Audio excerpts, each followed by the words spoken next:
Hello बच्चों, let's see the question. The question says that the process of release of urine is called. Options है micturition, sweating, egestion और excretion. तो इस question का की concept हमारे पास रहेगा। यहाँ पर पूछा गया है रिलीज ऑफ यूरिन के बारे में, तो की कंसेप्ट रहता है रिलीज ऑफ यूरिन। अब अगर हम बात करें यूरिन की, तो यूरिन की फॉर्मेशन जो है ये की जाती है किडनी से। किडनी हमारा मेन एक्सक्रीटरी ऑर्गन है, ये रहता है मेन एक्सक्रीटरी ऑर्गन। और इसकी फंक्शनल यूनिट नेफ्रॉन जो है ये फॉर्मेशन करती है यूरिन की। और यूरिन में होता है मेनली नाइट्रोजिनस वेस्ट, और ये इकट्ठा होता है, ये स्टोर रहेगा यूरिनरी ब्लैडर में।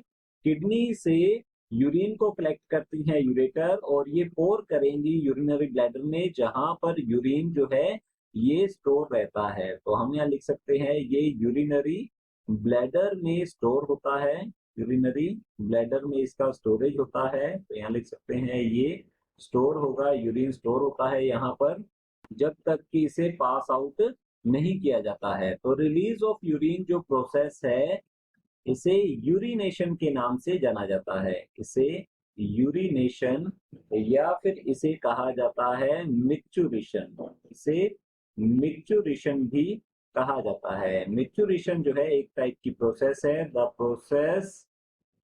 Process of excreting excreting urine excreting urine from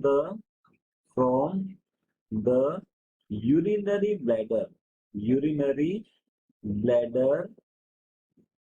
bladder to outside to outside of the body।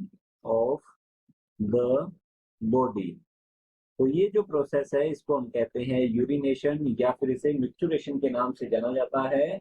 Urine जब पास आउट हो जाएगा तो इसके अंदर हमारा जो मेटाबॉलिक वेस्ट है, जो कि होती है मेनली यूरिया, नाइट्रोजिनस वेस्ट, उसका भी एक्सक्रीशन हो जाता है।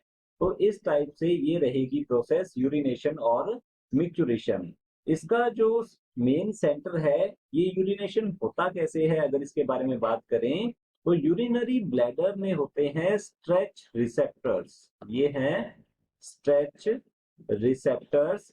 स्ट्रेच रिसेप्टर क्या करेंगे, जब यूरिनरी ब्लैडर स्ट्रेच होता है, इसमें स्ट्रेचिंग होती है, बिकॉज जब ये फिल होगा तो ये स्ट्रेच होता है, तो स्ट्रेच रिसेप्टर जो है इस स्टिमुलस को स्पाइनल कोर्ड तक लेकर जाते हैं, और वहां से ही ये जो हमारा प्रोसेस है यूरिनेशन या मिक्चुरेशन ये कंट्रोल होता है। तो स्पाइनल कोर्ड एंड ब्रेन दोनों के कोऑर्डिनेशन से मिक्चुरेशन जो है ये प्रोसेस कंट्रोल होती है। तो हम देखते हैं ऑप्शंस को। ऑप्शन ए दिया गया है मिक्चुरेशन, हमारा ऑप्शन ए बिल्कुल करेक्ट आंसर है, जैसा कि हमने अभी डिस्कस किया है। ऑप्शन बी है स्वेटिंग। स्वेटिंग का मीन होता है release of salty liquid substance from sweat glands. तो ये रहेगा, ये हमारी स्किन जो है ये करती है लिक्विड सब्सटेंस का सिक्रीशन। जब बहुत ज्यादा टेम्परेचर हाई होता है तब स्वेटिंग होती है। तो हमारा ऑप्शन बी रॉन्ग होगा। ऑप्शन सी दिया गया है इजेशन। इजेशन का मीन है रिमूवल ऑफ फीसेस। फीसेस होते हैं अनडाइजेस्टेड फूड, जिसे कि रिमूव किया जाता है, तो इस प्रोसेस को इजेशन कहते हैं। तो हमारा ऑप्शन सी भी रॉन्ग होता है। ऑप्शन डी है एक्सक्रीशन। एक्सक्रीशन का मीन है removal of nitrogenous waste and other metabolic waste from the body. तो हम यहाँ लिख सकते हैं ये रहेगा removal of metabolic waste from body is called excretion. तो मेटाबॉलिक वेस्ट में कार्बन डाइऑक्साइड भी आ जाती है, इसके अंदर यूरिया भी आ जाती है, अदर टाइप ऑफ सब्सटेंसेस भी इसके अंदर आ जाते हैं। तो यहाँ पर एक्सक्रीशन जो है हमारा ये रॉन्ग रहेगा, ये अप्रोप्रिएट आंसर नहीं है।